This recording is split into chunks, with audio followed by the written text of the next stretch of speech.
Dobrý den, já jsem Ruda a ve Fakultní nemocnici Hradec Králové zkouším zlepšit péči o lidi s nemocnou krví. Představte si, že máte možnost zásadně změnit diagnostiku a sledování průběhu jednoho z nejzávažnějších onemocnění krve, mnohočetného myelomu. Nemoci, která napadá kosti, ledviny a další orgány a i přes pokroky v léčbě se často vrací.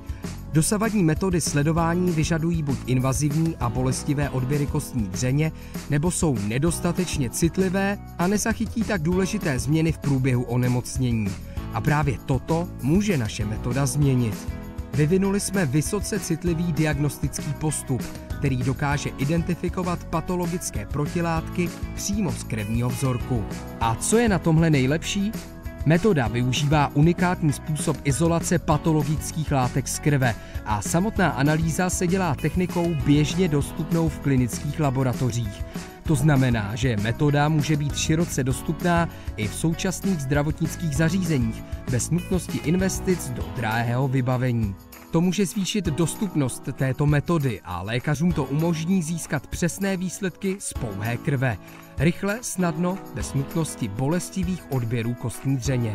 Díky této metodě můžou lékaři sledovat účinnost léčby v čase a rozpoznat potenciální návrat nemoci dříve, než je zachytí současné metody nebo než se objeví vážné komplikace. Pacientům tak přinášíme větší naději na kvalitnější život.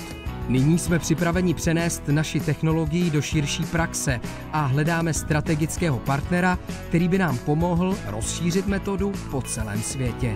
Naše metoda je výsledkem intenzivní spolupráce mezi odborníky z Fakultní nemocnice Hradec Králové, analytiky a kliniky, kteří sdílejí společnou vizi, tedy nabídnout pacientům s mnohočetným myelomem šanci na lepší sledování a kontrolu jejich nemoci. Jsme v klíčové fázi, pracujeme na dvouletém proof of concept projektu. Jeho cílem je plně validovat tuto technologii na stovkách pacientských vzorků a zavést je do praxe dle nejvyšších standardů IVDR. Současně pracujeme na ochraně duševního vlastnictví, abychom byli připraveni sdílet naše know-how s partnerem, který má ambici uvést tuto metodu na globální trh. Tato technologie představuje nejen inovaci v oblasti diagnostiky, ale také krok směrem k šetrnější a efektivnější péči o pacienty. S vaší podporou můžeme dosáhnout toho, aby naši metodu využívaly nemocnice a zdravotnická zařízení po celém světě. Toto je víc než jen investice do nové technologie. Je to příležitost být součástí evoluce v diagnostice mnohočetného myelomu a zlepšit tak životy tisíců lidí.